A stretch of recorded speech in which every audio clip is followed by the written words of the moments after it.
25 years ago, Microsoft released Windows 2000 to the public. Being the successor of Windows NT 4.0, Windows 2000 introduced many features that already exist on the consumer versions of Windows. But rather being built by the outdated and crippling 9X kernel, it was built on NT technology. It even says it proudly on the retail box.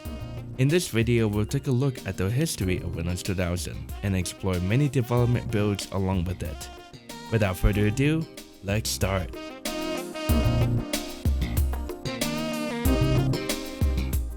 Before we start, let's talk about the brief history of its launch. The launch event happened on February 15th through 17th in San Francisco, where people, mostly business customers, gathered around in the expo. February 17th was a keynote event. As people were getting settled in the venue, some were quick to notice a bunch of computers and USB devices that would ultimately be used in the demo. As Windows 2000 was the first NT-based system to natively support USB. 9 AM, the event has started. The lights dimmed as the giant model of a laptop opens. Moments later, a video of Windows 2000's boot process is shown, and without warning, a video welcoming audiences began to play.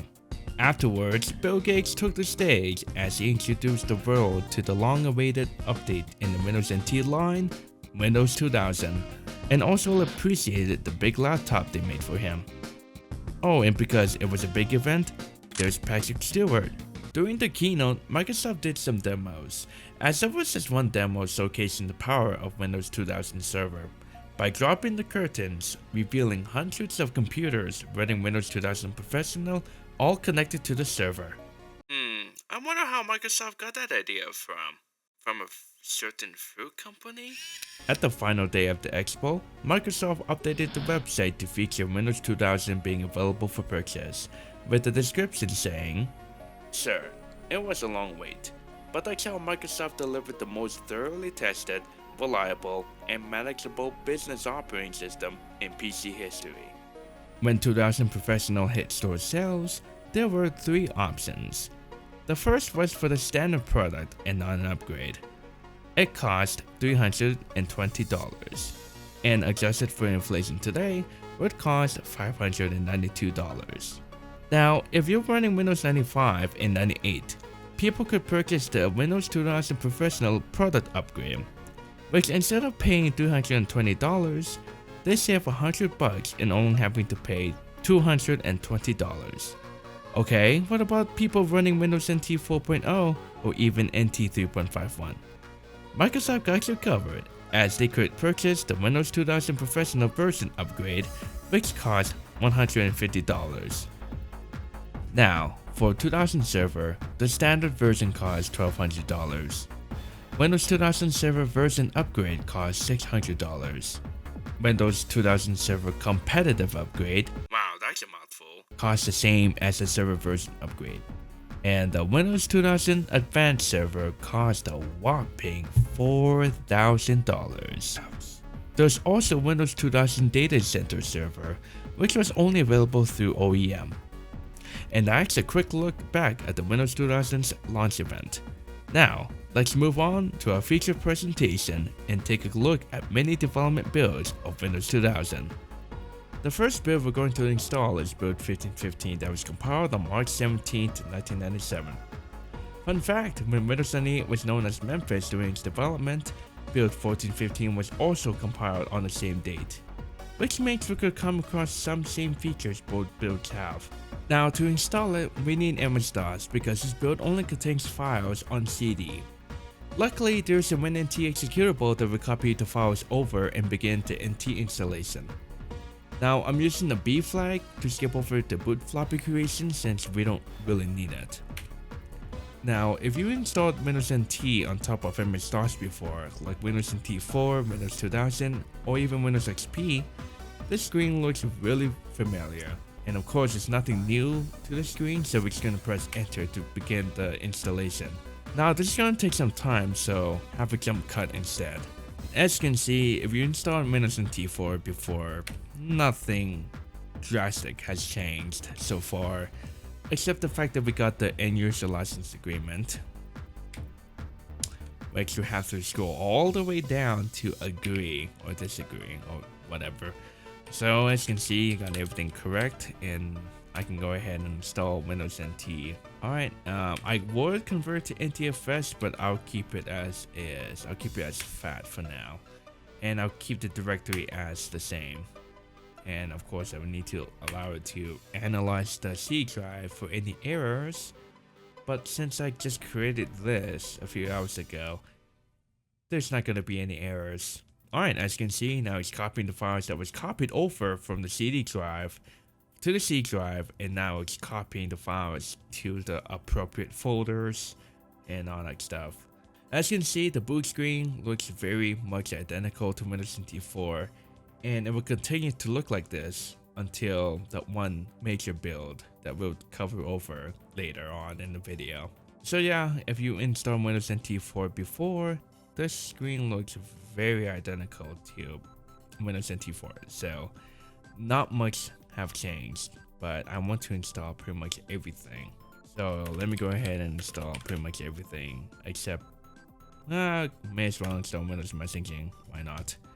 Alright, and I will probably set up network later because I don't have a network card attached to the simulator, so we don't really need networking. Of course, gotta pick a time zone, which I live in Mountain Time. And I do have a video card, an S3 video card, but looks like this portion of setup isn't detected. But no worries, we can go ahead and install all the drivers. And of course, we can't install a driver in setup, but fine. Alright, it's copying all the files over, and I'll meet you back when it's done. Here we are, we're on the login screen with this Windows NT Workstation 5.0 desktop wallpaper.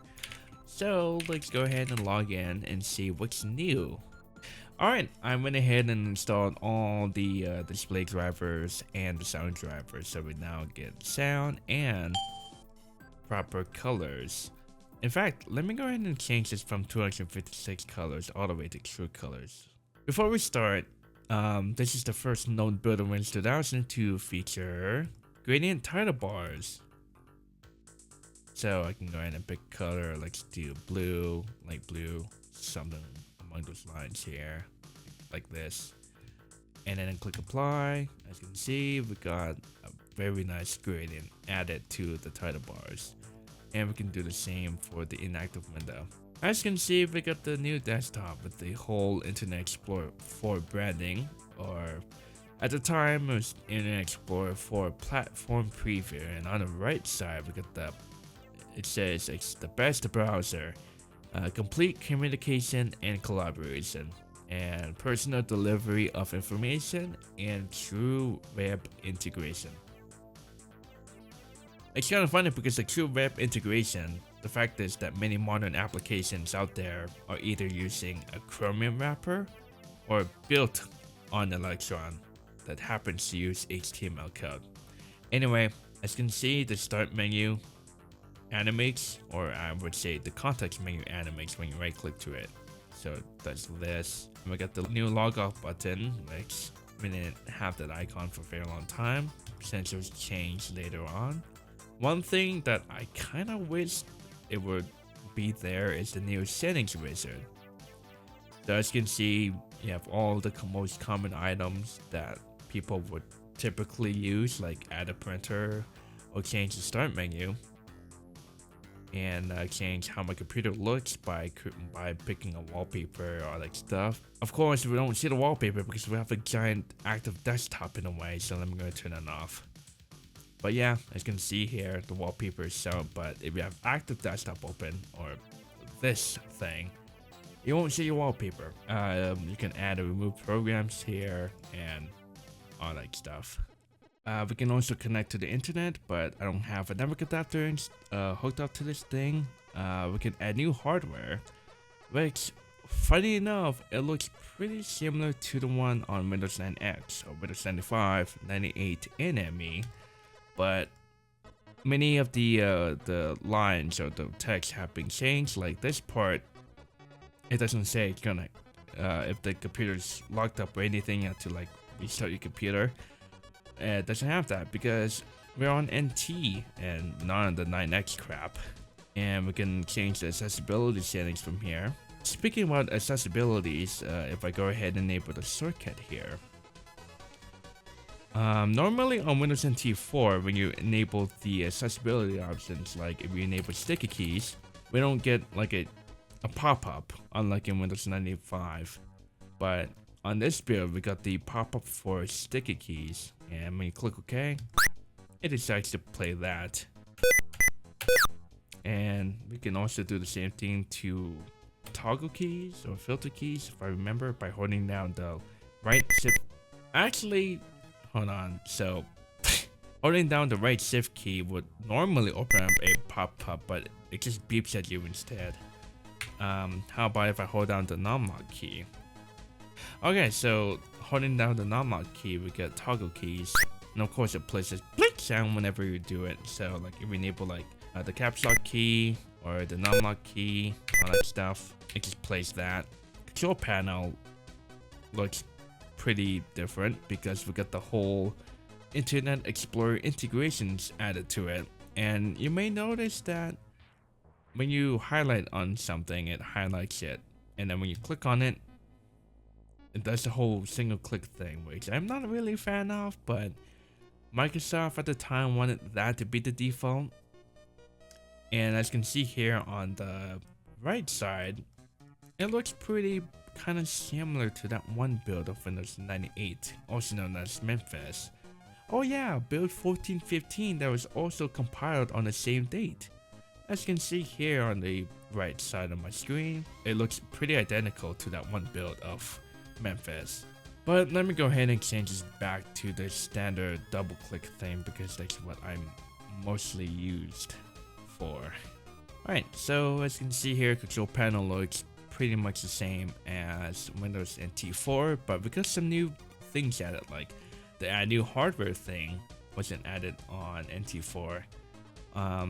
We also got power management that's pretty new to this build. So this is the power management, and unfortunately neither of these buttons work. So yeah, the power scheme, this is what the power scheme was going to look like. We can do this, but there's no help topic associated with this item. Help is available for each item in a group. So if I do this, no help topic is available. Yeah, unfortunately, it doesn't work. Oh yeah, I forgot to mention, this build features ACPI, but from what I've heard, it's extremely buggy. I don't have ACPI on this BIOS, so there's that. So that's a quick look at the Windows shell, or what I call the Internet Explorer integration. Oh, we have clock. Yeah, and one thing I noticed is that when you highlight these buttons, it turns blue, like a hyperlink. And we get this eyesore globe thing that I can easily turn off by going options and going to view and click on I want to display the standard. So yeah, we got rid of that stupid globe thing, but we got the sidebar there. So that's a quick look at the Windows shell. This build also featured the new acceleration thing, so whenever you like move your mouse, how fast it would go and all that stuff, but I keep it as slow for now. This first build features the Microsoft Management Console, so we get this fun did you know thing. Please don't run with scissors. Didn't you learn anything from a Word product? Unfortunately, the first Word product I've used is Word 2000, part of Microsoft Office 2000. So yeah, this is the Microsoft Management Console, or MC. We can go ahead and add a snap-in, which we only have 2, but we actually have one more, which is Device Manager. If we can go ahead and use the Rex SVR32 and the DLL in question, defmgr.dll, and then go ahead and we open the snap-in window again. We got Device Manager, but we're gonna go ahead and take a look at all the available snap-ins in this build. So we got the file service management, which we can take a look at shares or not. It just gives you an error. It's probably because I don't have networking installed in this build. Services, we can take a look at the services. It looks pretty small compared to what we have now on Windows 11 or Windows 10 and on Windows 2000 as well. But hey, we got plug and play. In later builds of Windows 2000, we can be able to take a look at more of the snap-ins. Device manager just does not want to work. Yeah, so we'll only get this screen right here. And actually just breaks the Microsoft Management Console completely. It's not even rendering anything on the right side. So there's that. For the heck of it, I'm just gonna save this to the desktop. I guess like C1, something like that. Yes, I would like to save. So we got a shortcut to a Microsoft Management Console with all the 3 snap-ins that we can mess around with. But other than that, that's pretty much what we have on this build of Windows 2000. We can actually take a look at the internet here. But considering the fact that this looks pretty similar to that one build of Windows 98, not much have changed. And yeah, this is Internet Explorer with the infamous E-Globe throbber and that weird squibbly thingy which they got rid of on Internet Explorer 5. And unfortunately, we don't get the cool about Internet Explorer thing that features an Easter egg. The options looks pretty similar to Internet Explorer 3, but for some reason this is blanked out. Again, it's probably because I don't have networking on this build. So yeah, this is it. This is the first build of Windows 2000, most of the noteworthy features and other fun things like that. Next, we're gonna move on to build 1575. Unlike in build 1515, we got a Win32 executable for the Windows setup. And this is what it looks like. I gotta say, it looks pretty nice with the whole image in that background. But we definitely want to upgrade to Windows NT 5.0. So yeah, everything looks pretty nice. So let's go and continue. Let's create those to copy and all that stuff. And I'll see you guys at the setup screen. Wait, why did my background change? I thought I have it. You little. So yeah, build 1575 setup looks pretty much the same, but you may notice a little string of text up on the left top screen. Something about plug and play or PNP or detect PNP or something. Alright, welcome back to the GUI based setup. One thing you might notice in this build is that we got new images to the setup instead of the whole left side image thing, but that would ultimately be used on the final release of Windows 2000. But since we're doing an upgrade, we're pretty much skipping past of the typical setup thing. But other than that, from here on out, it looks pretty much the same. But yeah, we got the same NT setup, copying files and all that stuff. But yeah. I'll meet you back at the desktop when it's done copying all the files over and doing all that stuff. Alright, welcome back. We're in the locking screen again. Looks pretty similar to the last build.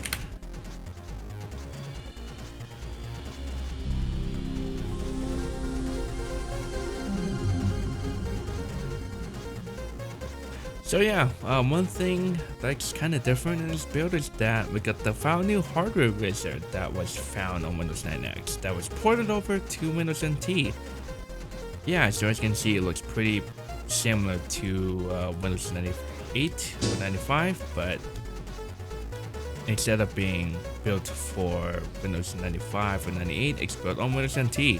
And I don't know what it's trying to install, so I'm just gonna click cancel. You can click help, but oh yeah, we got the hardware conflict troubleshooter. So there's that. Okay, don't click on resources because it just breaks everything. All right, how many unknown device now go away? Okay, so as you can see, my desktop is kind of different. We don't have the massive wallpaper ad for Internet Explorer 4.0 anymore, but we have active desktop enabled, and I don't know what this is. I think that's supposed to be the Canon bar, but I need to check. yeah, the channel bar, but there's no channels. Actually, let me go ahead and add an active channel item to the desktop. All right, there we go. I decided to add back the hey, I'm a desktop component thing for Internet Explorer for platform preview, so I'm gonna set that aside here. I also forgot to mention that there is a dedicated try it button to see what the thing actually looks like before you add it to the desktop. Yeah, there you go. And if I remember correctly, I think that was removed on the official release of Windows 2000 and Windows 98 because I don't remember seeing the try it button being there. We also got the new channel screensaver. Unfortunately, it's kind of broken because we don't have the image. Yeah, so we have all this missing image. So yeah, welcome to Internet Explorer's webcasting. But yeah, we got the new appearance. You may notice that the gradient kind of switched back to the what we have on Windows 98. Because I had like a light blue color and a dark blue color, but it decided to swap places. So let's take a look at the Windows Explorer. Hey, we got some new stuff. We got a different sidebar this time. Instead of being it on the right side, we got it on the left side, and we got some pink buttons, which I'm pretty sure it's not supposed to look like that, but it's a beta. I forgive you. So yeah, we only got the My Computer thing. So yeah, this is the control panel. Let's take a look at power management. As you can see, got some much needed work done in this build. Which, you guessed it, kind of looks similar on Windows 98. But we're not taking a look at 98, we're taking a look at 2000. About accessibility. Yeah, normally when you activated the sticky keys in the last build, you get the pop-up and the whole activation sound doesn't play after you interact with this button here. But it does play. I don't think we have a pop-up for toggle keys or filter keys. It just makes a 3-beep sound. So let's take a look at the well, unfortunately, looks like this is old. It cannot be opened. No worries. We can take a look at the maximum console, which has all the same help thing. So what we can do is, oh, they got. So we got the add remove snap-in, but they moved it up here now. And oh my goodness, we have so much of the snap-ins we can add. We got application manager, computer management, all the good stuff, device manager, event log, and file management something. Power management and all that stuff. Alright, so application. Trying to connect to CloudStor. Okay. That's in the CloudStor path? No. Oh. Okay. Don't tell me. What if I put none in both? Oh. That doesn't do anything. Exit? Oh, I just... Okay, for some reason, whenever I type something in here, that's what it gives me. There you go, guys. You got your own dialogue message creator. Even though that's not exactly it. Okay, apparently I cannot get out of here, and I cannot interact with the management console because this thing's in the way, so let's go ahead and end this process. And when we do that, oh, this looks pretty different. Unlike on NT4, where we had like 3 options like end task, cancel, or wait, we got something that looks pretty similar to what we have on 2000 and XP. So we can go ahead and end now, since that snap-in particular didn't want me to leave. Whatever you do, do not add applications because it locks up the management console. Computer management, we got the whole file browser here. So we can go ahead and take a look at what we have here. We got system tools like event viewer, shares. If I remember correctly, I thought the arrows supposed to be on the title bar and the actual arrow supposed to be up here, but apparently they decided to swap places. So there's that. We got the same error because I don't have networking installed, but we got some pretty decent amount of services added on this build. Device manager, can't you believe it? It works in this build. And for some reason it's showing the USB icon. That's because this build featured USB support. Well, to an extent. Unlike in Windows NT 4 where USB wasn't present at all unless you installed the later service pack updates, but yep, so this is what Device Manager looks like in this build. We got the event viewer, so yeah, it looks pretty much similar to Windows 2000, Windows XP, so yeah, you can look at that. The file service management is pretty much the same as those thing over there. Yep, same error. And look at the power settings. We got monitor and settings that doesn't seem to work, unfortunately. But yeah, that's some of the new snap pins added to this version of the Microsoft Management Console. If we go to hibernate, we can actually enable hibernation. So we can go in and suspend the computer. Or not. Oh. Looks like they ported over the shutdown help dialog from Windows 98 to Windows NT, because I don't remember there's a restart the computer in MS-DOS mode on Windows NT. Saves any Windows NT settings that you change right in boots into DOS. Man, I wish that was a thing. Like if you have an MS-DOS partition on here, you can restart the computer in MS-DOS mode. Or actually, MS-DOS mode on Windows NT kind of sounds like a good idea. The new look and feel of Windows NT, we got the desktop, all that stuff, but anything referencing Windows 95 or pretty much that was changed to Windows NT. In fact, if I go to find and look for Windows 95 in particular, when this is done indexing, so this might take a while. Windows 95. Okay, apparently Windows 95 is access permission. Oh, we only... Okay. Index Windows 95. Okay, so we don't have anything referencing Windows 95 or even 98. We only got Windows NT stuff. That's the help section.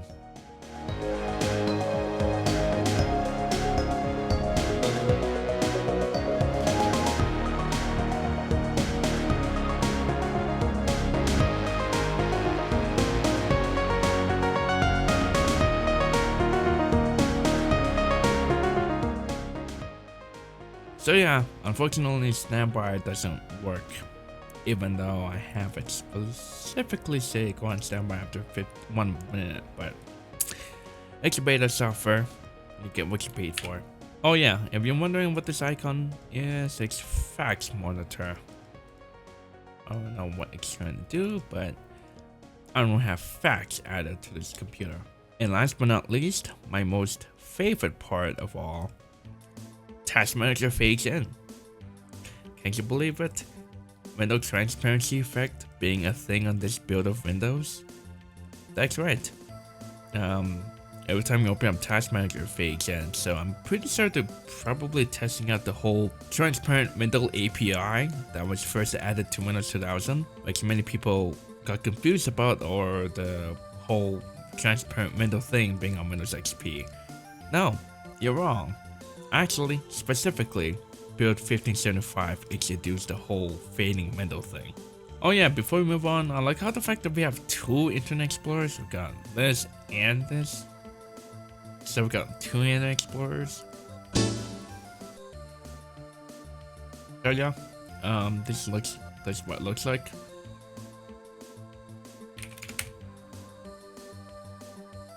Oh yeah, I forgot to mention you can actually navigate to your computer in this build. And the same goes to this too.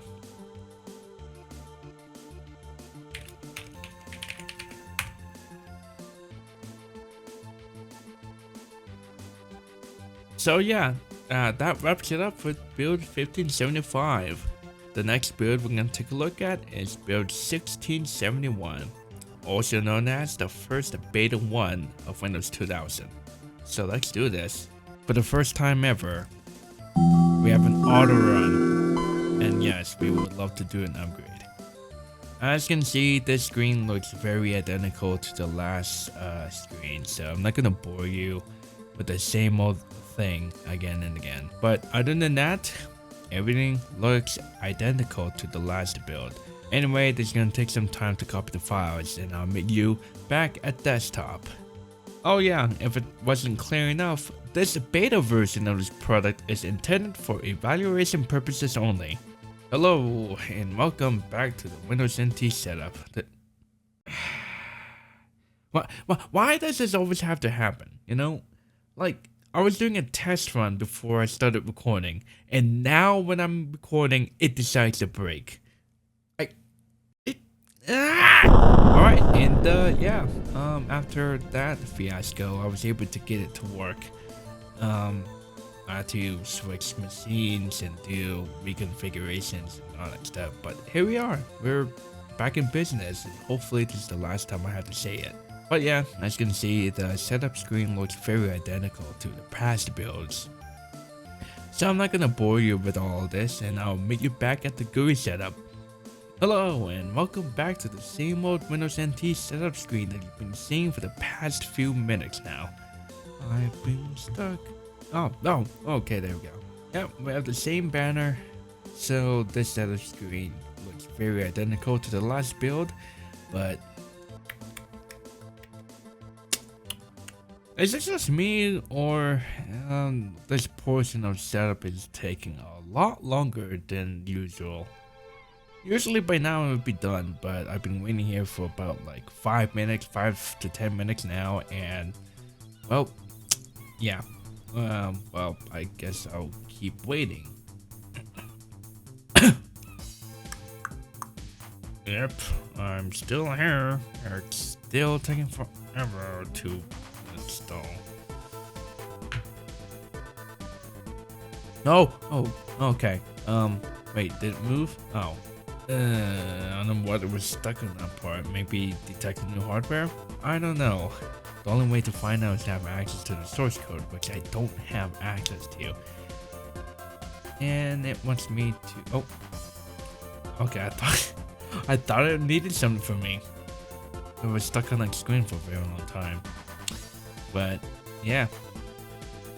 Other than that, we have the same copying files dialog window.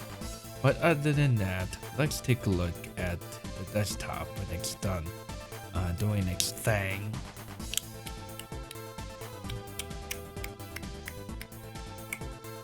And now we wait. It will probably be done when GTA 6 comes out. Still waiting. I'm still here, and we're still waiting. As for beta 1 is... Oh, okay. Well, that's good. I don't have to click on the restart thing. It just restarts by itself. So there's that, at least. And can you believe it? The same old boot screen for the past 2 builds or so. Now, look, I get it. It's a beta software. I forgive you. Maybe one day we'll see something different about this boot screen. Am I foreshadowing? Perhaps. But hey, we got the desktop wallpaper, and for some reason the resolution decided to go back to 800 by 600, but that's fine. We can go ahead and change the thing in the Holy sh! Why is it so loud? Oh my! Oh my god! Oh my god! Ow! Why is it so loud? Oh my god! You guys are so lucky because at least I'm recording this video with 2 audio tracks. I was able to lower the volume. Oh my god! Oh, okay. Now that it's perfect, it froze. Okay, well, Explorer's version. Alright. Like, seriously, why is it so loud? Oh my gosh, man. Say, do I need to reinstall the sound driver or something? Oh. Anyway, let me go ahead and change this to Access by 600. I don't... To finish setting up your new hardware, you must restart your computer, yeah? Fine, it's not the computer, I guess.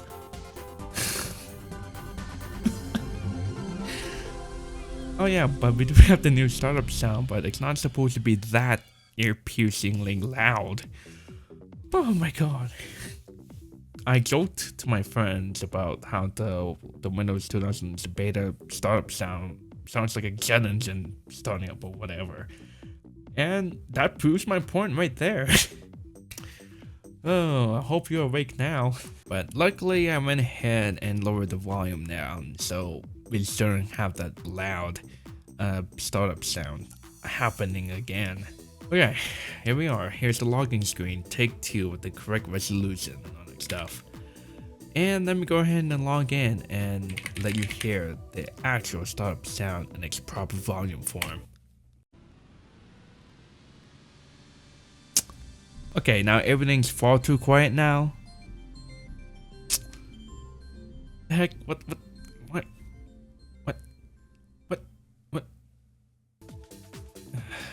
I don't even know what's going on with this beta. Anyway, yeah. What you just heard was a very quiet version of the startup sound, even though it wasn't meant to be that quiet. And not to mention it wasn't supposed to be that loud either.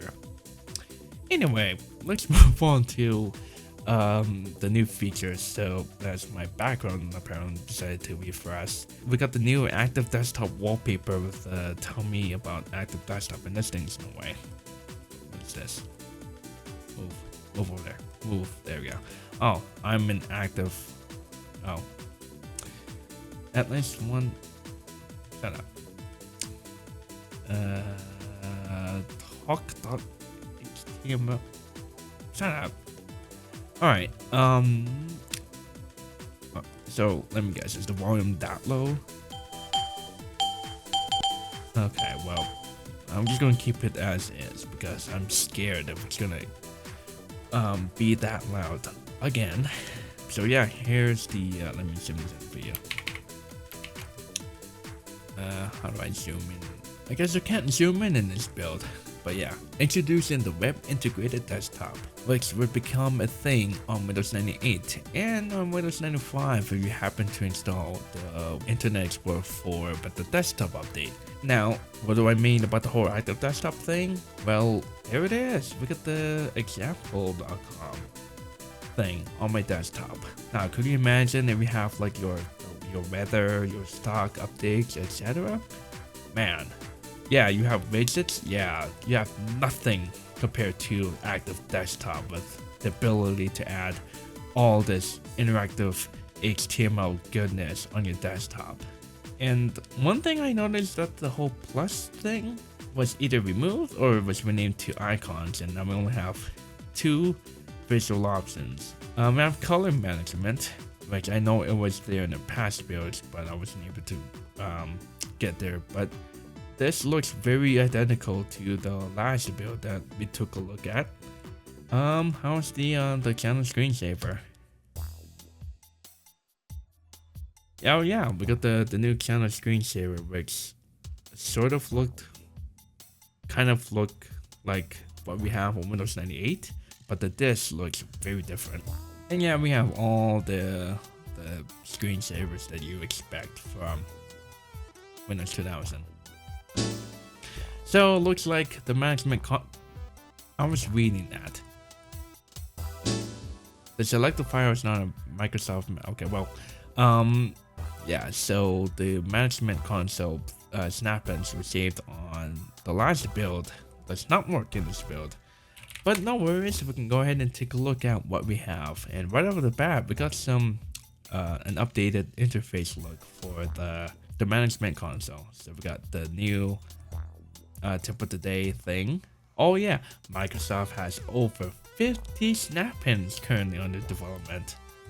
it will soon be, oops, I did not mean to clean that, but it soon to be back office or something. And you may notice we're getting some new icons now for some of it, like the monitoring, system service, link to a web address, and computer management. Let me go ahead and add all of them, well, most of them. And we also have disk management in this beta, so that's nice. Oh, general control, what's this? An active X control. Okay. Oh. Oh, oh, okay. It locked up. Oh, wait, what was that? I didn't see that. Hold on. Click once. And then we gotta wait millennials for it to load. Oh, okay. So active desktop mover and all the stuff. Why not add all the controls and okay. Monitoring control and alright, locked up again. Wait, is it the same thing again? Oh, Sysmon graph control. And why not add the system service management? Let's go ahead and add all that and overwrite the C1 with the 1 in this beta 1 release. Oh yeah, we got a new icon now. You can take a look over there. Anyway, let's take a look at computer management. So we got systems tools, which we have nothing. Storage, we have nothing. Server applications, we have nothing. Device manager, I gotta say, it looks pretty finalized compared to Windows 2000. Like we got the CD-ROM drive, other devices, floppy 1 and 2 unknown devices, but who cares at that point. We got the universal serial bus and it properly installed the USB drivers. Oh yeah, and if you want more information about a specific hardware, just double click on it and here we go. S3 verts, all that stuff, drivers. We don't have the option to disable in this build yet, but we have an option to remove. And it's kind of funny that this dialog box right here looks pretty much the same all the way to Windows 11. Kind of funny, and apparently this one is in this device failed to start. Alright, this management is, hey, look what we have here. Doesn't this look familiar to Windows 11 and Windows 2000? As you can see here, I don't know why I have 2 megabytes unallocated here, but yeah, you can go ahead and assign a new drive letter. Like I want to change the DVD drive to drive letter I, and go to my computer, and there we go. It's no longer drive D, it's drive I now. So that is amazing. Oh yeah, you can also remove the drive letter if you want to for some reason, so it won't appear in my computer. Why would you do that? I don't know. Oh yeah, this is what the format dialog looks like in this beta. Oh, facility, logical disk manager client. Formatting will erase all data, internal text. I'm not gonna do that. I can create a partition, a 2 megabyte partition. Oh my gosh, it actually, whoa, what's going on here? The format did not complete successfully and it wants me to reboot my computer, which I don't want to do it. But we do have an E drive here and we need to format it. Oh, it did format complete. Oh, interesting. Apparently the format doesn't work. Yeah, it turns out, unless I am missing a label, I'll just call it thing. Or actually, not NTFS, maybe that's why I was trying to format as an NTFS. I think it needs to be fat. And maybe that will work. Oh yeah, there we go. I thought at first I thought the formatting in this version of disk management doesn't work, but it does work now. So yeah, I got 2 megabyte fat partition of thing. That's funny. Event viewer is like looking at event viewer. As you can see here, we can look at application logs, security logs, and system logs. And of course, if you want more information, you need to double click on it to get the actual, helpful error log or something like that. the file service management on local compute or local machine. Oh, look at that, it actually works this time. Well, probably now because I have networking installed. Huh, I'm hoping the error was fixed. The whole thing being swapped around. Hopefully it's fixed now.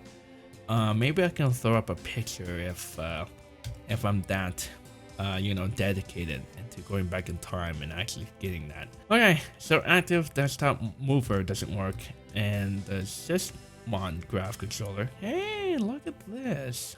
This looks very oddly familiar to Sysmon or Perfmon or performance monitor. We can go ahead and add a counter. Let's just say, let's do memory and let's do available bytes and see if that works. So yeah, we have a line here. We can also double click on it to change the size or something like that. Or we can change it to green. We can change the width, so we can have it fat, we can have it dotted, or dash and dot and Morse code, or you can have it green or any other available colors. Why didn't you say? Oh, I have to click on it. Okay, and then change the color. There we go. So yeah, we got the Sysmon graph control, which ultimately became performance monitor on Windows 2000. And of course, we have all the services that you can mess around with. Start, stop, restart, and all that stuff. And for some reason, I have Tool Internet Explorer on my quick launch menu. I don't know how I feel about that. Oh, okay. So we got Internet Explorer and Launch Internet Explorer browser, which points to the same program. Unfortunately, we don't have the infamous Easter egg in Internet Explorer 4. And this is what the channel bar used to look like. I remember Internet Explorer 4, the channel bar looks very different on the final build, but hey, maybe one day I'll make a history video about Internet Explorer, considering the fact that Internet Explorer turns 30 years old this year. I cannot believe it. So yeah, as you can see, we have the same old My Computer or the sidebar look compared to the last build. But other than that, we still have clock with the same media player. This build also introduced a brand new NT backup system. On Windows NT 4, NT backup was a thing, but you can only back things up through a tape drive. But on this version, we got a brand new user interface, but we can actually do some backups. We can back up to a file and where to back up instead of having it to only back up using a tape drive. Call Seagate Software 1-800 number for additional information on software products. So yeah, we have NT backup, which looks kind of similar to Windows 2000, but we got the welcome screen and the option for you to make an emergency boot disk or system recovery disk. And I don't think you can make it in this build yet. But yeah, that's the new NT backup. We can go ahead and try and do Hibernate this time. We got the new Hibernate now instead of saying standby. So let's see if that works. Okay. Maybe it has to do something with ACPI. Let me go ahead and change this machine type that includes support for ACPI and get back to you if it works or not. Whoa, let's go ahead and paint the desktop white while the whole thing loads. Ooh, got the whole, there we go, mission accomplished. I made the whole thing white. Yay. Oh. Well, there goes my hard work. Unfortunately, it did not work. Even with ACPI enabled, it doesn't want to work. So unfortunately, hibernation doesn't work in this build. But there is one more thing I want to show you, and that has to do with the control panel. Okay, alright, so here we are. We got the Add Remove Programs V2, and lo and behold, this is what it looks like. And for some reason, the color is kind of messed up. Let's see if we can fix this by redrawing it or something like that. And yeah, there we go. So we can go ahead and add a new program. like just a compact disc, a CD-ROM, or a floppy disk. Like a corporate network. Oh, what? You see that? Oh, yeah, that was that little animation over there. Thing. You can go in and hook up to a network share and do all that stuff, or I can get through the internet, the Microsoft website, and I've successfully completed the programs wizard. Of course, it opens up the modern day Microsoft website, which I do not like because all you get is Copilot plus PCs. AI. we can go ahead and repair an existing program, but I don't have anything installed, and I don't know why. I have the bitmap is having problems rendering, but I mean worse. Remove or modify any programs. Like I can remove all that stuff, and I don't know why the color things are messed up, but hey, exit beta. Oh, I forgot to mention that there's a text-to-speech engine pre-installed on this build. We also have the speech API as well. Let's see if I can get it to work. So yeah, I got the TTS sample application running here. Since we got Microsoft Speech API 3.0 installed, so we can choose from male, female, or a different variation of it for telephone. But I'm gonna keep it as male, and I'm gonna have it speak for itself. Hello world. It is great to see you. It is amazing that I can talk to you about my capabilities. This build of Windows 2000, build 1671, which includes a built-in text-to-speech engine, powered by the Microsoft Speech API. At the time, it was amazing to hear a Windows operating system talk to you with the power of the Speech API. Yes, I know the Macintosh did it first, but who said being first is better? Anyway, later versions of Windows such as XP, Vista, 7, etc. continues to feature it, although with new voices and such. By the way, I'm Microsoft Mike, and there's also Microsoft Mary respectfully. Now back to you, Technological Byte. So yeah, as you just heard, that is Microsoft Mike reading all this that I typed out. There's also Microsoft Mary too. So if I put, I'm Microsoft Mary. and as you can see here, I can also change the pics. So if I want like hi, something like that, I can click speak, and I'm Microsoft Mary. so we have a higher pitched one or even a lower pitched one. It can go down to 84. I'm Microsoft Mary. There you go. And we can also change the speed or how many words per minute. I'm Microsoft Mary. So you can like talk way fast like this, I'm Microsoft Mary. or you can talk very slow. I'm Microsoft Mary. And yeah, there's also the mail for telephone, which Can you pipe down? I'm talking on the phone. I'm sorry, I just wanted to say that there's two very. Can you pipe down? I'm talking on the phone. So yeah, this is a sample or TTS sample application that I was able to get with the Speech API SDK that wraps it up for build 1671 of Windows 2000. Next, we're gonna move on to build 1729, and like on build 1671, we have an auto run window, so we definitely want to do an upgrade. And you can see here the setup screen looks very identical to beta 1, so we're just gonna go ahead and cut to the chase. XP scan. No one cares about XP, so we can just go and skip that. Yes. So as you can see, we got the same setup screen for the past betas now. So no one cares about XP scan, so we can just go ahead and skip that.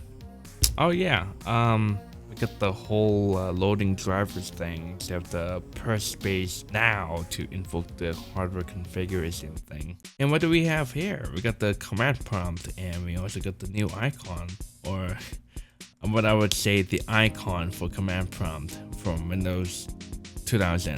and all the way to Windows 11. Yeah, I know the design kind of changed a little, but still. So instead of the weird colorful bitmap thing, we only got the basic one. We also got the modified setup screen. So we got the icon and installing and configuring devices. Of course, it's gonna take some time. And we got a new setup is copying files screen. So we got the multiple steps now instead of the old copy dialog box. So that way you cannot accidentally hit the cancel button and ruin your installation. What? SMMP service component for being installed or removed. We don't care about that. Alright, welcome back to the login screen. As you can see, it kind of looks pretty much the same. And hopefully, we don't get blasted by it. Okay, there you go.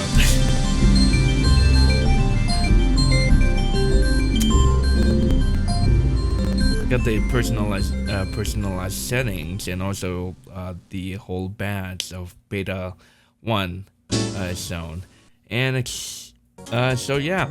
Got the wallpaper instead of the whole active desktop thing now, but we can still view the active desktop thing, but for some reason it didn't save my web thing. But we have the channel bar,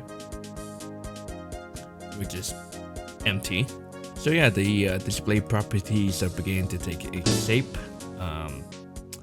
Oops, the currently selected graphics. Okay.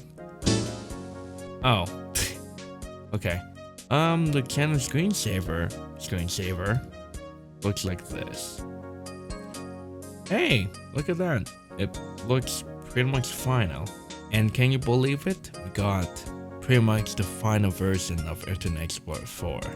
And can you believe it? We got the Internet Explorer 4 About window. And here is a fun fact. There is an Easter egg in this About window. So what you want to do is to hold down the left control key and you can now drag the Internet Explorer logo. Then what you want to do is to shove this E into the logo, the Microsoft Internet Explorer 4.0 thing. Just shove that out of the way and then you get the unlock button. And now when you click on that, you can make the Earth jiggle, wiggle, whatever. Then take the E and plop it on the Earth. And oh my god, an Earth jump scare. And there you go. We got the Internet Explorer 4's development team, which takes a long time to load for some reason, but hang in there. Yep, there we go. Look at the... And now we present the Microsoft Internet Explorer product team. We got the special thanks to all these wonderful people who made Internet Explorer 4 possible. But yeah, I'm not gonna bore you with all that. So you may notice the start menu looks pretty different and looks a lot wider compared to the last build. In fact, it kind of looks similar to Windows 98. And why did I say it looks similar to Windows 98? Well, if we open up my computer, look at that. It looks pretty similar to Windows 98. The sidebar for Windows 98 was pretty much finalized, and not to mention, Windows 98 was about to reach its release candidate stage. Meanwhile, on Windows 2000, it's not even close to release candidate. We're still in betas. And if we go to the WinNT folder, here it is, Microsoft Windows 98. So yeah, Microsoft just took the finalized shell and just plop it onto this version of Windows 2000. And yeah, this is what the control panel looks like on Windows 2000. Since we're here now, we got the Add Remove Programs V2, which still looks like this. All that good stuff. Add Remove Programs looks the same. We got Add New Hardware and Hardware Wizard. Yeah, there you go. Add new hardware, so we can go ahead and do all that stuff. We also have Microsoft Agent.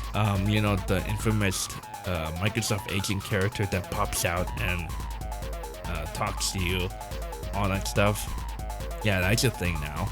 We can go ahead and demo that right now on my website. Hey, look at that. Who's that? That's Merlin. Oh, hello. I am Merlin. Maybe you've seen me somewhere before. Welcome to the Microsoft Agent test page. Here, you'll be able to test out some of the animated characters. Or the best part, type anything on the box here to have me speak it. Don't worry, anything you type in the box here won't be collected at all. What are you waiting for? Have fun. So yeah, we got the Microsoft Agent character on that was pretty much pre-installed on build 1729. So yeah, I'm on my website. There's not a shameless plug. Yeah, as you can see, I'm still working on it.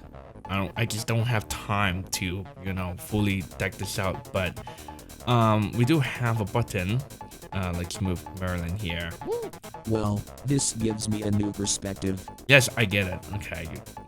How about here? I want you over here. Well, this gives me a new perspective. Yeah. So I'll move you over I there. like it much better over here. Oh, okay then. Anyway, we have these two buttons here, but for some reason it's missing its text. I think this one is tell a joke. You're gonna love this one. There we go.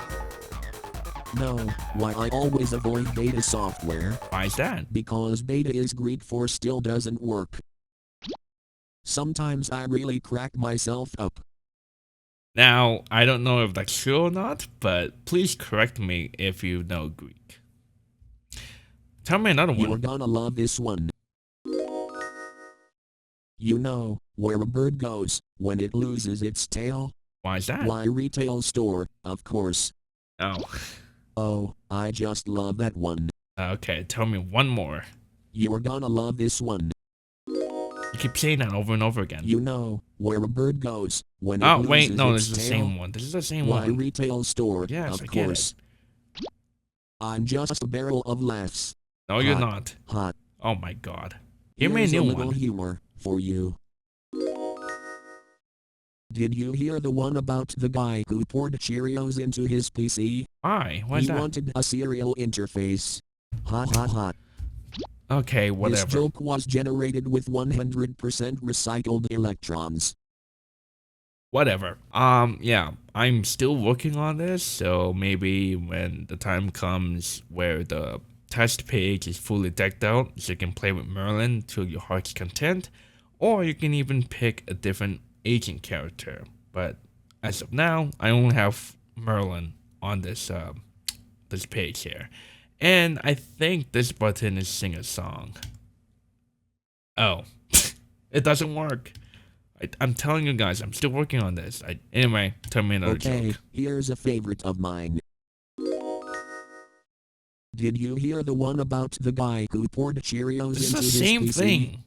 He wanted a. This is the same I like thing. it much Oh, better hush. over here. Give me a new one. You'll really like this one. I'm saying that already. No, why I always avoid beta software? Give me a new one. You're gonna love this one. Have you heard about the PBS virus? No. Your computer stops in the middle of your program and requests more money. Hot. That's pretty much every company's nowadays.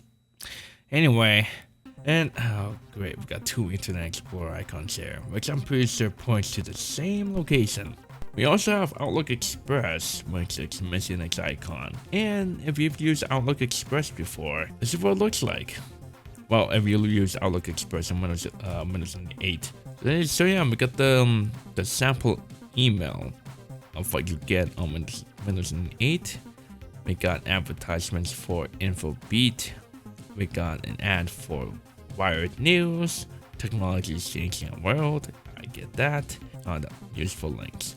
Thank you for choosing Internet Explorer and Outlook Express. I didn't choose it. It came pre-installed on Windows anyway. Oh, what's this? Security features in Outlook Express. Blah blah blah blah. Something about security zones. Blah blah blah blah. Digital IDs. Blah blah blah. Getting your own certificate with VeriSign. Blah blah blah. Using the digital. Blah blah blah. Blocking up your blah blah blah. Secure email. Blah blah. Oh, we got to try the Microsoft Network or MSN. All right, here we are, the Microsoft Network. sit back and relax while we set up your computer for MSN. I promise you this won't hurt a bit. This should take about 2 to 5 minutes. Ready? Click next. And detect the following application are currently running undetected. Okay. And I live in the United States of America. And we gotta agree to the terms, all that stuff. I agree. Ready? We're about to install everything you need for MSN. Let's do this. Oh. You promised me this won't hurt a bit. What is this? Okay. Oh, pfft. Never mind that. It just crashes anyway. You liar. It did hurt. Let's install. And it's gonna tell me the same thing. And it's gonna crash. Okay. But $1 million question, does Hibernate work? No, it does not, it looks like. All it does is gives you this weird graphical glitch and that's it. Actually, let's see if it actually turns off the monitor or shows me a blank screen. So turn off monitor at 1 minute. Alright. I'll see you back in 1 minute.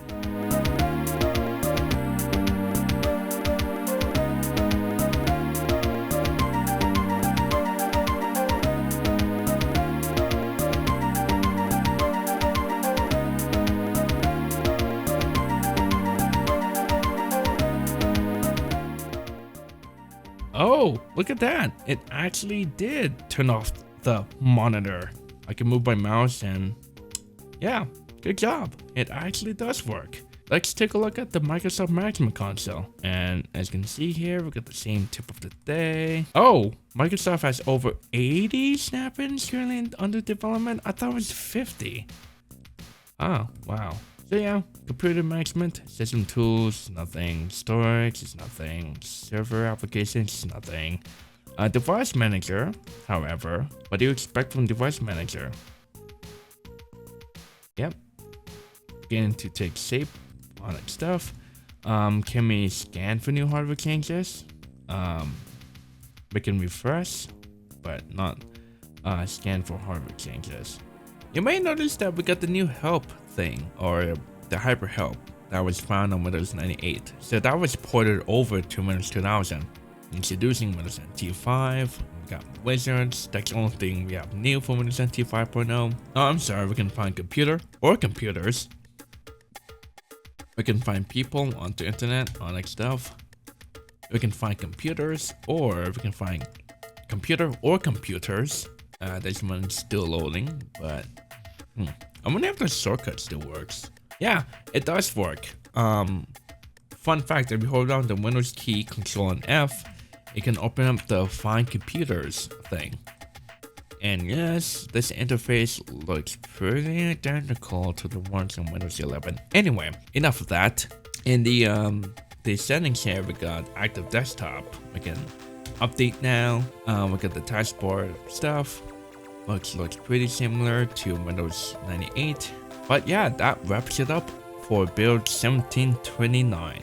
The next build we're gonna take a look at is build 1738. And as always, we have an auto run window. And yes, I wanted to upgrade. This screen looks the same. I'm not gonna bore you with the same old thing again, so let me skip to the more interesting part. Oh, we got something new here. Instead of rebooting the computer immediately, we got the countdown, which will be used on Windows 2000 and Windows XP, so there's that. So let me go ahead and start the emulator and continue off with setup. There we go, setup is initializing. We've got the same command prompt window on the bottom. And oh, look at that drawing, the visual animation.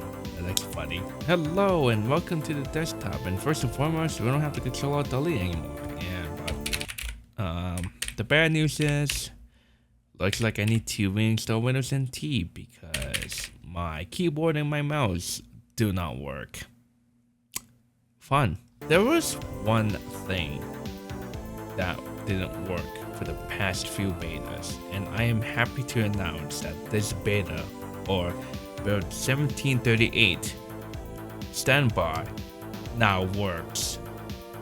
So as you can see, the computer is off, and if I go ahead and wake the computer, you can see we got a blue screen and flashing cursor, and we can go ahead and log in. But not only standby works, but hibernation works as well. Yeah, as you can see, pop save temporary hyper status. But yeah, it's hibernating all the way to 100%. And then once it reaches 100%, there we go, it closed. And now I need to go ahead and start it up again. And yes, that is my no signal screen. I hope you like that. And yeah, we got the system is being restored from its previous location. Press spacebar to interrupt. So I can go ahead and delete the restoration and proceed to system boot menu, or continue with the system restoring. And we got the blue screen, and there we go. The login screen. Log in again, and there we go. Internet Explorer kind of fun. Shut up. It looks like Active Desktop doesn't work in this build.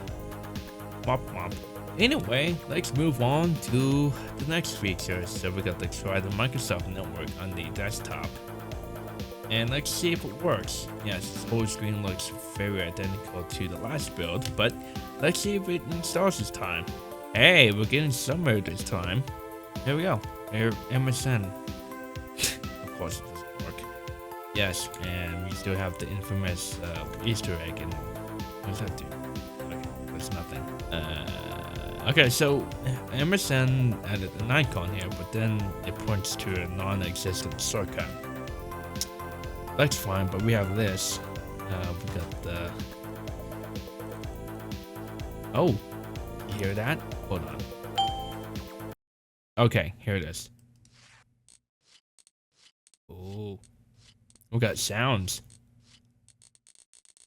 So we got the Microsoft Windows NT 5.0 branding here, with the cubes and stuff like that. What's new? There we go. All the new things here with Windows NT 5.0. All right, so let's go ahead and take a look at the management console. The see, system 2 is nothing, storage is nothing. Device manager, however, we're getting a lot more polished here. We got keyboard. So yeah, it looks pretty identical to the last build. Disk management looks, well, pretty much identical. Event viewer looks pretty identical. File services management looks the same. And Active Desktop Mover crashes the Microsoft Management Console. Yeah, Active Desktop Mover just boom, just kills it. Sysmon still works, and yes, services still works. Oh, scanners and cameras. We have that now. That was ported from Windows. Network connections opens up the new network connections folder. And yes, text-to-speech still works. Hello world. Hello world. Testing 1 2 3. Yep, there you go. It works. One of the features we got is we got the Microsoft magnifier. That I was working for super. Oh my gosh. Let me try that again. We got the Microsoft magnifier, and it just crashed again. Okay, well, magnifier is a thing, but when you launch it, crashes. But we have the accessibility settings wizard, which made its way to Windows 98. Okay. Magnifier just doesn't want to work, and alright, so magnifier just, it kind of works, and then it crashes. Oh, Microsoft Screen Reader, which would ultimately become narrator. Oh, what? Uh-oh. Your system's running along. Oh no! Task Manager. Save me. Save me, Task Manager. Task Manager, save me. Well, I would love to demonstrate the Microsoft Screen Reader, but as you can see, I'm running out of virtual memory. Okay, Dr. Walking's crashed. Let's see if I log out and log in, fixes it. Alright, Dr. Walking crashed. Oh, there we go. We got the new in-application spooler process. So we got the progress bar, which did made its way to Windows 2000 and XP. Fun fact. Dr. Watson is still trying to launch, but then crashing at the same time. Okay, NTMSOPRE. Okay, quit. Dr. Watson still wants to launch, but can't because we're running low on system memory. Power meter. Yeah. Okay, well, okay, LDM service and that. Yeah, so Microsoft Screen Reader just hogs up your memory. Yeah, MSR. There we go. I think that's what's hogging it. And we should talk to Watson from Windows NT and that. What else is gonna end? What? Yeah, quit, Dr. Watson. Dr. Watson, I told you to end now. Why are you still persistent? Oh my gosh, Dr. Watson, you are driving me insane. And now, I need to go ahead and restart this. I can't handle this anymore. Yeah, so whatever you do, don't launch the Microsoft Screen Reader. Otherwise, it will eat up your virtual memory, Explorer crashes, and Dr. Watson will start spamming up over and over again. Anyway, so we got the minimal services boot, which ultimately became safe mode. Minimal services boot with network drivers, which became safe mode with networking. We can also do step-by-step boot, which, if I remember correctly. Okay, so step-by-step is pretty much putting out all the loaded programs and drivers and all that stuff. Unlike in Windows 9X, where you go to the list of things that you want to launch, like system drivers and all that stuff. And yeah, since if you boot the emulator, it thinks that my hard drive may be corrupt, which I'm thankful they changed the verbiage, because if you just reboot the computer without properly sitting down first, that would probably scare a lot of people. We can go to the minimal service boot and we can pick an operating system, Windows NT version 5.0, and we can see its boot process. Yep, there you go. The system is booting to safe mode. Minimal services. Yeah, we get the safe mode thing. Yep, it looks the same as Windows 2000, Windows XP, Vista, 7, 8, 8.1, 10, and 11. Can you believe it? So let me go ahead and log in here, and of course we don't have sound or anything like that. Oh, what? Since when safe mode has sound support?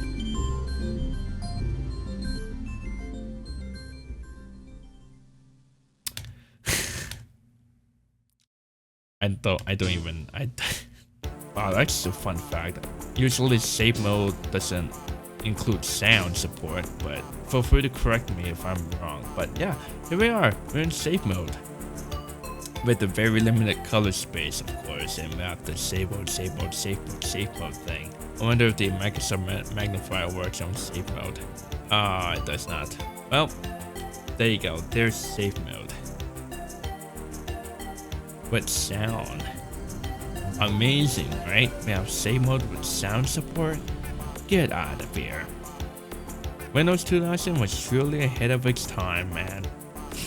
Anyway, that pretty much wraps it up for build 1738. The next build we're going to take a look at is build 1773, also known as the Interim Developers Release. So, without further ado, let's take a look at that build. Just like its predecessor, still the same auto run window. But you may notice something kinda looks different with the Windows NT 5.0 setup. We don't get the fancy background anymore. We get the boring old sidebar thing.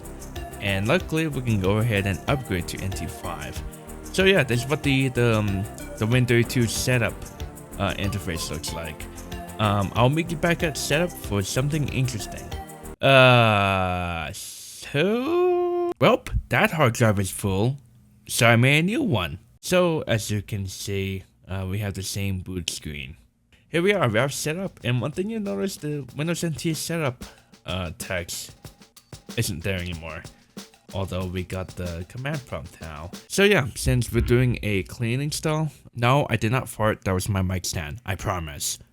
It looks pretty much the same as the last build of Windows 2000. One thing I wish Windows 2000 kept is the ability to change the screen resolution. Oh yeah, this screen looks pretty familiar to the ones in Windows 2000. Setup is copying files and all that stuff. They just changed a little bit of text strings here in the final build, but since this is the interim developers release, things are pretty much looking final at this point. Alright, here we are at the final stage of setup. You have successfully completed the Windows NT 5.0 setup wizard. You can customize Windows NT 5.0 later by logging on as the administrator. You will be able to create user accounts for people and all that fun stuff. So let's take a look at build 1773, also known as the interim developers release. Oh, what do we have here? We got the new enter passwords dialog box.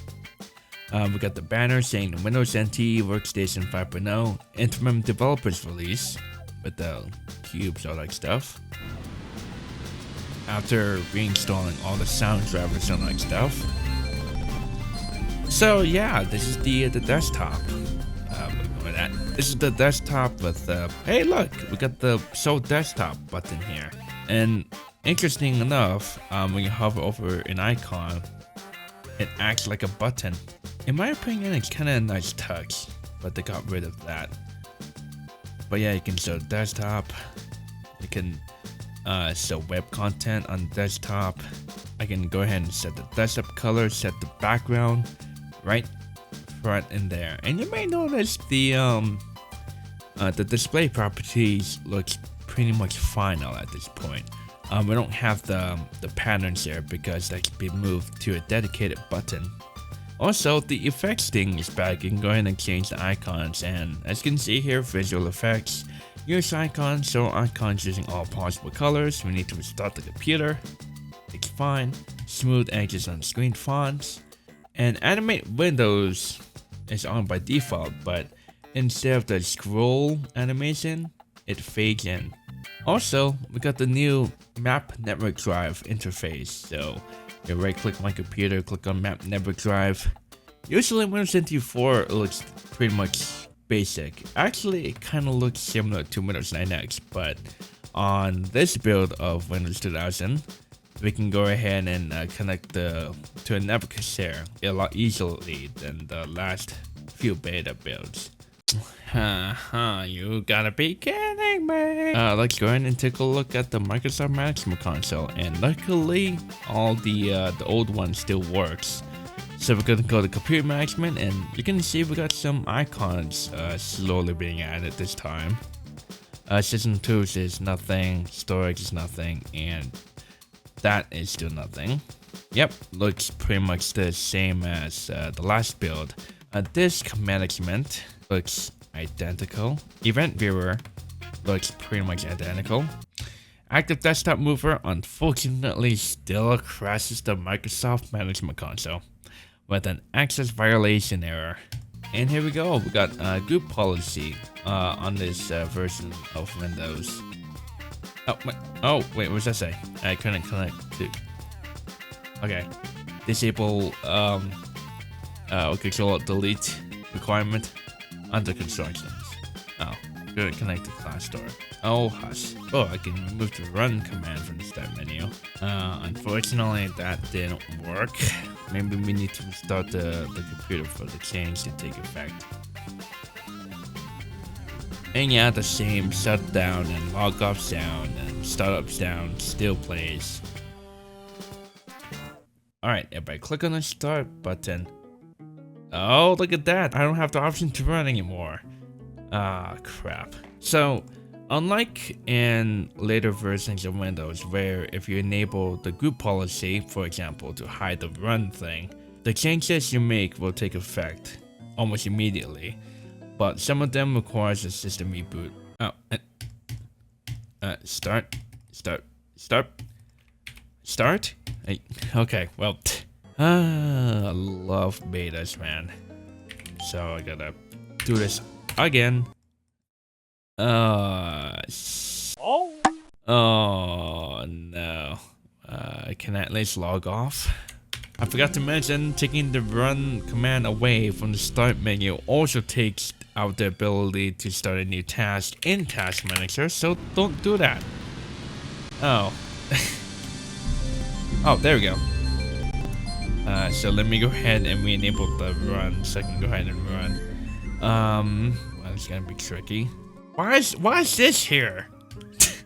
Alright, here we go. Uncheck that, and I need to restart the computer for the change to take effect. And okay, Explorer, my taskbar stopped working again.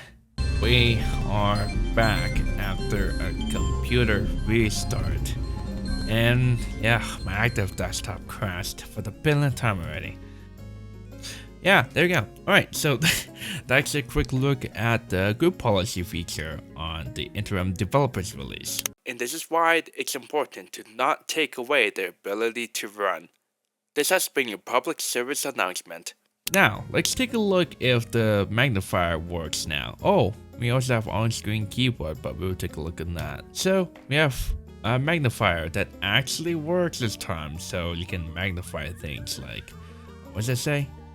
Text speech. I'm actually gonna turn off active desktop.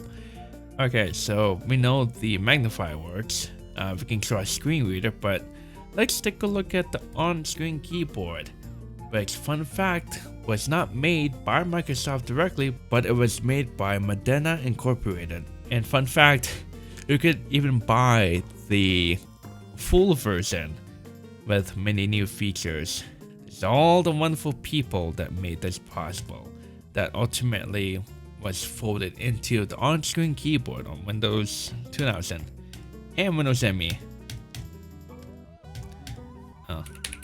Yeah, so the on-screen keyboard doesn't work. Womp womp. Will the screen reader work this time? Foreground window. Microsoft Screen Reader. Options. Grouping. Help. Push button. Foreground window. Look at that. We got screen window. reader. It works this time. Foreground window. MSR help window. MSR help window. Dialogue. We can change the voice. Foreground window. Voice We settings. got male, female, telephone. Foreground window. Voice settings. Foreground. Foreground window. Foreground window. But yeah, Configure foreground window. Program manager. Menu end. Menu Alright. end. So the Microsoft Screen Reader actually became narrator. Foreground We can window. go ahead and Reading change settings. all that. Reading settings. Dialogue. Back Reader. doesn't really do Options. anything. Grouping. Foreground window. Foreground window. Start. Push button. Pop-up menu end. Foreground go. window. Foreground window. Exit MSR. Exit MSR dialog. But yeah, there you go. There's MSR, also known as the Microsoft Screen Reader. We got the new Internet Explorer type search window that would be replacing this thing here on Windows 2000 and on Windows ME as well. So we can search for a calculator, and it doesn't work. Add remove programs V2 pretty much looks identical to what we have on the last build of Windows 2000. We have Microsoft Agent, Hardware Wizard. Oh, I thought it was green for a second. Yeah, Hardware Wizard. Yep, we have all that good stuff. Oh, and in this build, safe mode is properly described this time. And we also have safe mode with command prompt instead of only safe mode and safe mode with networking. If you can't tell already, taskbar tends to break or lock up most of the time. But again, it's a beta, so you get what you paid for. Okay, so Files just crashes Explorer completely. And yeah, that's pretty much it for the most noteworthy features for the interim developers release. Next, we're gonna take a look at build 1796. So yeah, here we go. We can go ahead and do the upgrade as usual. But now we have the Lego stuff. This looks pretty much the same. Alright, Ladies and gentlemen, prepare to witness the brand new boot screen. That's right, it's graphical. Unfortunately, the moving or the animated gradient doesn't work yet, but yeah, we got a brand new boot screen this time. And hey, look, we got a preparing to start Windows NT setup with the new banner and everything. And you guessed it, command prompt opens up as default. By the way, that's not supposed to be green, that's supposed to be blue.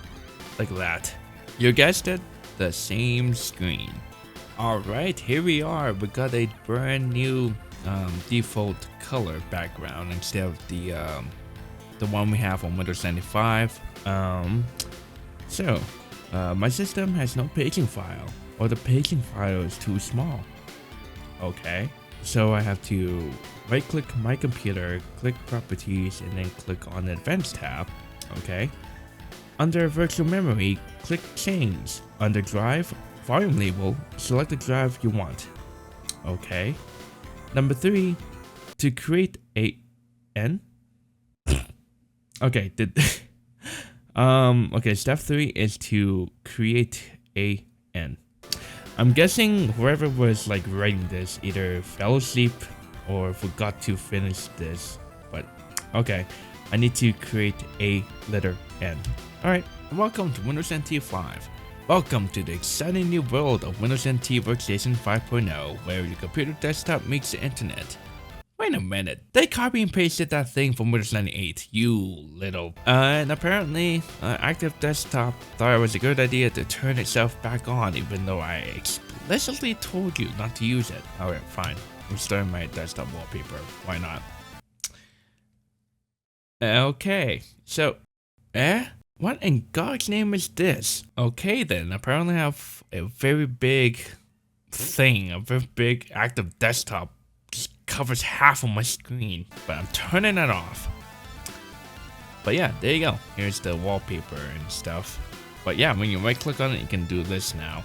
Yeah, as you can see here, they improved the speed or animation of the fade thing, so it doesn't take forever. And also, if you go ahead and click on something like run, you'll notice the this fades out too, which was also carried over to XP as well. In the settings category, we got a new Windows update, which had a different icon. And of course, I'm not connected to the internet for some reason, and I just noticed the icon just disappeared. It opens up the Windows Update website, but unfortunately, Microsoft got rid of that. Okay, yeah, we also got the new command prompt icon, which, funny enough, they said it's to change. So, yeah, there's that. If you took a look at control panel here, you may notice things kind of starting to take shape to define a build. But we still have the add remove programs v2. But if we go ahead and open the add remove programs, you may notice that we got a lot of new things. Oh, I was about to say that we got. Okay, what I was saying, the add remove programs. We got a new HTML based add remove programs, which you guessed it, made its way to Windows 2000. So it looks like it's kind of buggy because, well, oh, it's not crashing this time. So we can add new programs through here, or go to the Windows NT setup. And yeah, we got the optional component screen. We can go ahead and choose from all the programs here. And I don't know why the icons are like messed up like that. So for the remove programs here, we can go, or it just crashes. Yeah, so the new add and remove program is pretty buggy. So I guess you can use the add and remove programs to remove a program from here instead of using this one here, which is very delicate and will crash if you yeah, just like that. Maybe it crashes whenever I highlight something. We also got the new Internet Explorer or the Windows Explorer search feature, so we can go ahead and search for a program. And unlike the last build, it actually works, so we can go ahead and then open calculator and do all that good stuff. So this is the new search window, which later on was a little bit polished. And if you're wondering what this WinVer looks like, That's what it looks like. That's WinVer. And yes, I had to reinstall this operating system multiple times to get it to work, but you don't need to deal with that. And you guessed it, the Texas Speaks engine still works. But we also noticed that the Texas Speaks, we got the names now instead of male or female. So we have Mike here. Test 123. Oops. Test 1 to 3. There's that. We also have Mary. Test 1 to 3. And we also have the telephone variation. Test 1 to 3. Test 1 to 3. Oh yeah, we got the whispered one. Test 1 to 3. I have a secret to tell you, and please do not tell anyone. But I absolutely hate Windows 11. So yeah, there's a whispered, and we got Robosoft 1. Test 1 to 3. Oh my god. Oh. Test 1 to 3. Test 1 to 3. We also have Mike in Hall, Test 1 to 3. which sounds exactly what it sounds like. We have Mike in Stadium, Test 1 to 3. and we have Mike in Space. Test 1 to 3. And yeah, so yeah, that's the new Texas Speech engine with different variations and mini reverbs added. And this also applies to the screen reader. Foreground window. Microsoft screen. Foreground window. Foreground window. So yeah, we got Voice Mary, Mike, Foreground. For- Foreground window. Program manager. Foreground window. Voice settings. Foreground window. Program manager. Okay, apparently Robosoft 1 sounds different compared to the test app. Foreground window. Program manager. Foreground window. Program manager. Foreground window.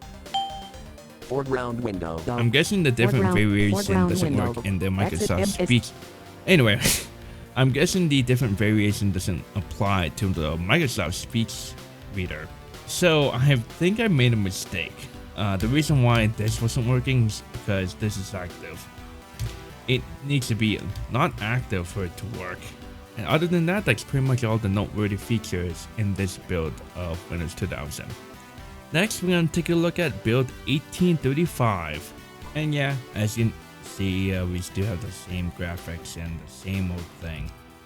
But if we accept the license agreement and go next, as you can see here, setup has detected that you have an older file system. Upgrading your system disk to Windows NT file system will give you added file security, reliability, and more efficient use of disk space. But I'm not gonna do that now. We got the OS loader, and oh my gosh, it's animating. And now we're on beta 2. Yay! And oh my gosh, can you believe it? We got a new bitmap instead of the old one that was from Windows 95. And yeah, we got the same old command prompt window here. You may also notice that my mouse cursor, there's a little shadow added to it. Yeah, so Windows 2000, or this particular build of Windows 2000, has the mouse, the shadow under the mouse cursor enabled by default. And we got a different bitmap now. We got a half of a square of some kind. But yeah, welcome to Windows 2000 build 1835. You can also notice the cell looks a little bit different. This one's a lot more wider. And what are you trying to open? Okay. Apparently got 2 CDs. Yeah. Okay. And what's this one? Okay, so apparently got 2 CD drives now. But oh, this looks a little different now. We don't have the Windows 98 one anymore, but now instead of a link to show files, there's a dedicated button to show files, and yeah, here we go. So we're in beta 3, but apparently Microsoft wanted to call it Release Candidate 0.2. But yeah, yeah, as you can see here, this looks the same. We got the active desktop wallpaper, which this little thing up here, which apparently requires you to enable active desktop.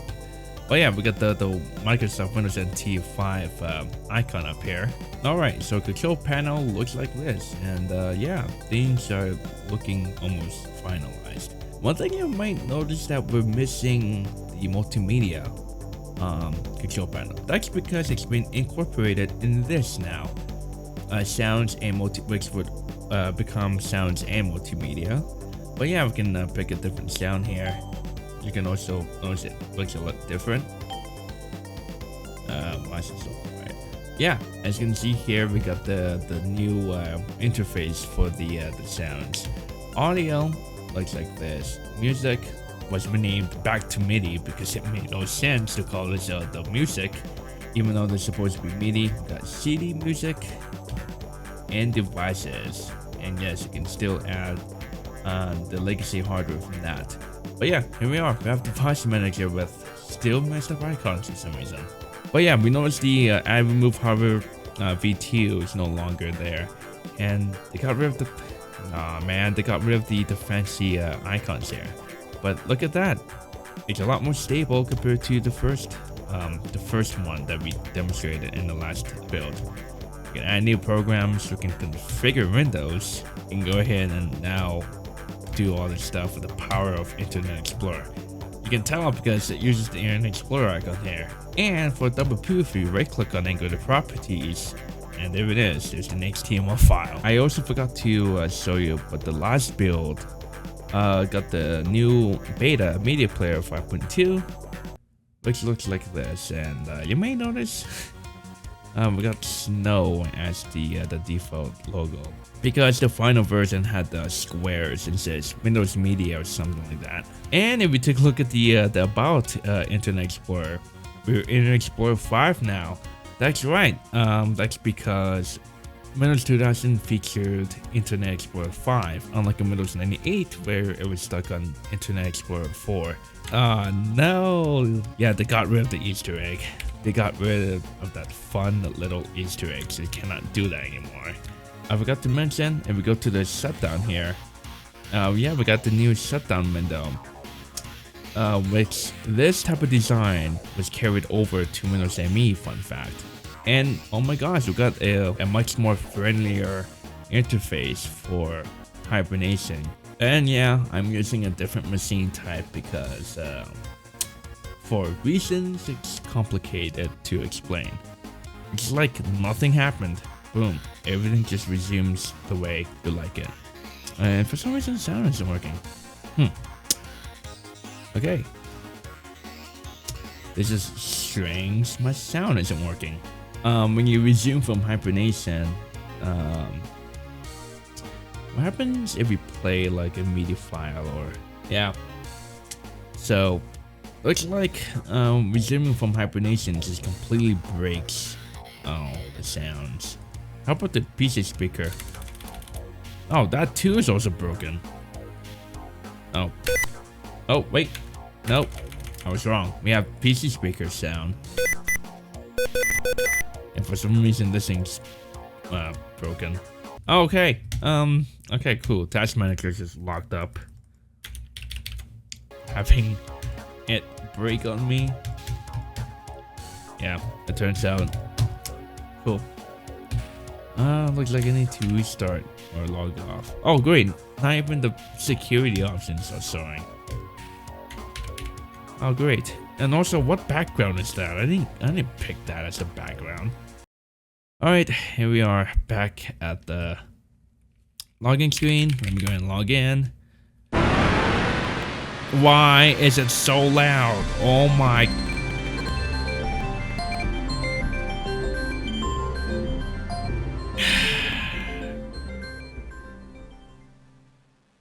We're doing this again, aren't we? Why is it so loud? Windows is searching for programs, and why do I have this as the background? I didn't set that as a... There we go. But why is it loud? Yeah. There we go. Oh, okay. Okay, that's the thing I want to showcase. You can actually change the volume for the PC speakers. Or maybe not. Maybe I'm just a big fat liar. But other than that, that's pretty much all the noteworthy changes to this particular build of Windows 2000, 1835. Next, we're gonna take a look at build 1877. And just like its predecessor, we can go ahead and do the upgrade. But you may notice something a little different. We got a new graphics for the sidebar. And we can go ahead and continue an upgrade. We need to accept the license. And yeah, this looks pretty much the same. Other than that, this pretty much looks the same. And I'll meet you back at setup. Anyway, yeah, we have the same thing. And yes, we have the thing. Alright, welcome back. We are on build 1877. Beta 2 of Windows 2000, aka Windows NT 5.0. Let's go ahead and log in. You have the same startup sound, but for some reason this time it's quiet, even though the last build was so loud. Alright, so we got the new Welcome to Windows NT, and they changed the verbiage now instead of being a carbon copy of Windows 8. Windows NT 5.0 is packed full of new and exciting features. The new version of Windows NT is faster, better, and more reliable than ever. But yeah, so as you can see, we got the Windows Update. Of course, I would go there, but Microsoft got rid of that website. In control panel, we got some new stuff here. We got the administrative tools, which opens up this. We got the certificate manager. We got the computer management. As you can see, it works, and well, there's that. We got some of the new more icons being added. We got event viewer, file shares, active desktop mover. Still unfortunately crashes the Microsoft Management Console. Microsoft went back to the old interface compared to the new one in the last build. But you may notice we got the Windows 98 sound effects. As you can see, the system properties are beginning to take shape, and if we take a look at the active channel wallpaper, we got a more decked out one. Instead of having this here, we got the squares. Windows Media Players here, and instead of the static image, we got the Windows logo. So yeah, that pretty much wraps it up for this build. Next, we're gonna take a look at build 1946, aka Beta 3, and this is the pre-release candidate of Windows 2000. And that build is a very special one. The reason why it's special is because not only we got the new auto run window, but now it's calling itself Windows 2000. As you can see here, we got the new banner, and now it's calling itself Windows 2000. And there you go. Instead of calling itself Windows NT Workstation, Windows 2000 Professional Setup. We also got a brand new boot screen bitmap to reflect the change. Look at that with the colored cubes and skies and such. Not only that, we got a much more polished setup bitmap in the background, alongside with a modified banner for the setup window. And also, setup window looks pretty much finalized at this point. We have the same text as seen on the official release of Windows 2000. But other than that, let's jump to desktop. And also, we got the new login banner, Windows 2000 Professional Beta 3.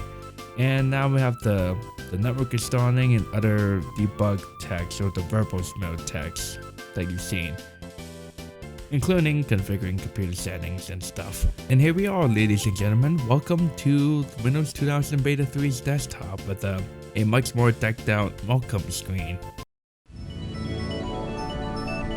Oh yeah, we got this short-lived startup sound. I wonder if we got the shutdown sound too.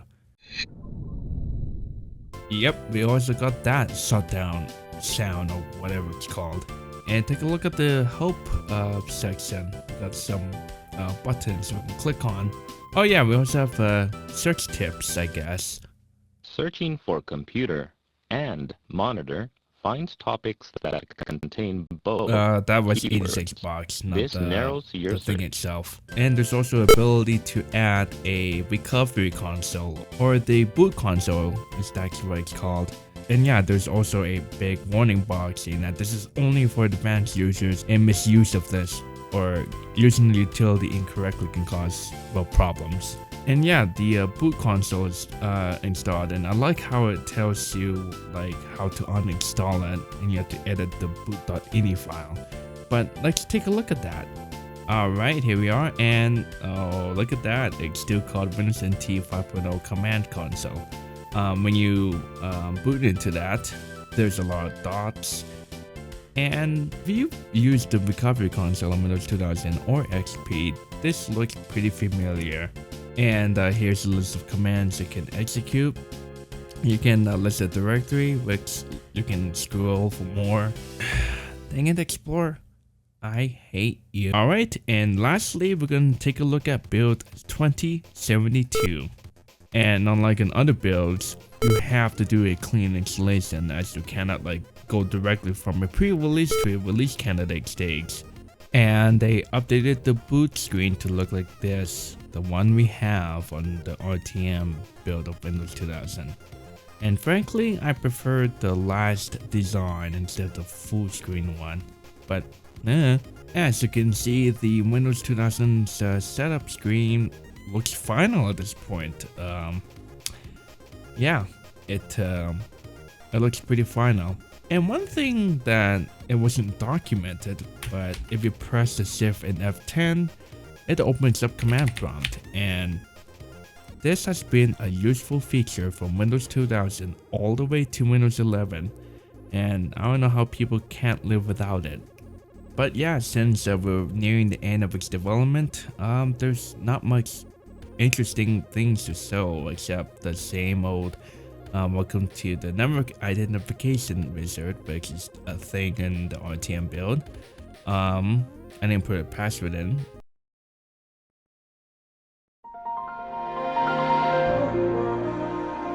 Yeah, the startup sound. And this is my favorite startup sound, first place.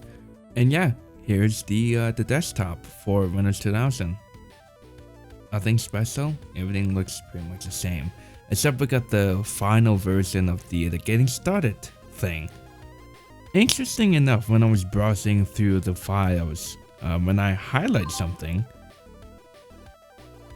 it auto plays the sound effect, which thankfully it wasn't kept for very long, because that would be very annoying. But yeah, there's nothing major new compared to the final build of Windows 2000. As you can see here, we got the final help screen. Other than that, that pretty much wraps it up for the history of Windows 2000. And there you have it, folks, the history of Windows 2000 and how it came to be. As you may have known by now, Windows 2000 is my favorite Windows operating system by far. It laid the framework for future Windows releases and helped Windows XP be so successful and mostly liked by people.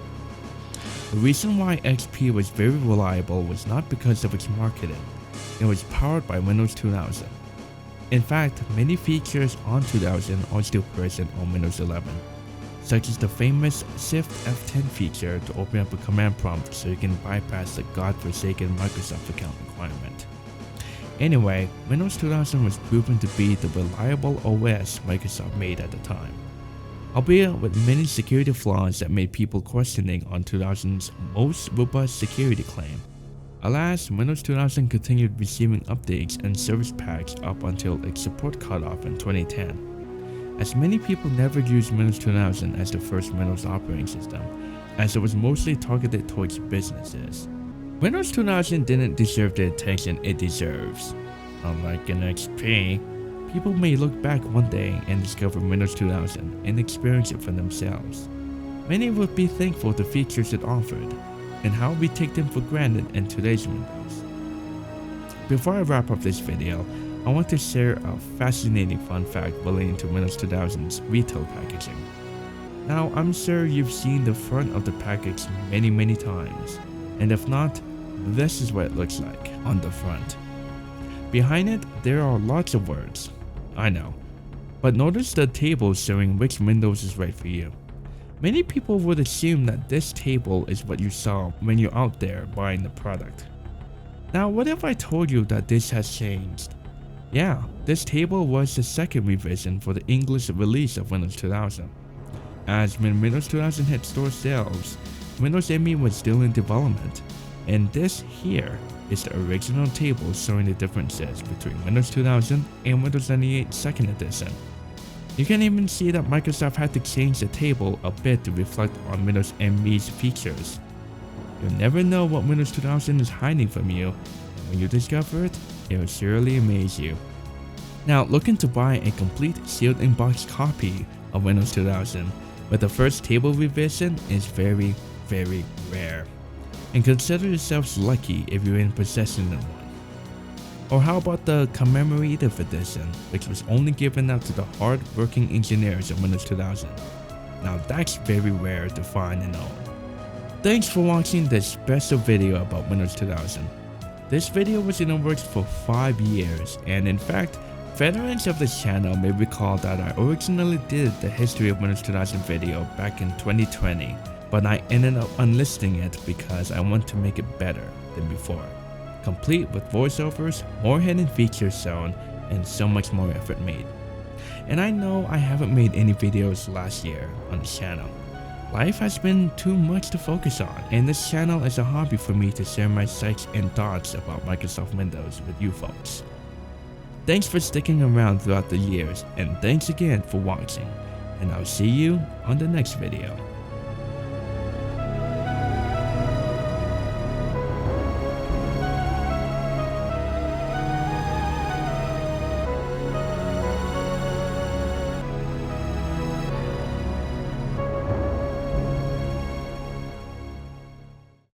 Can you pipe down? I'm talking on the phone.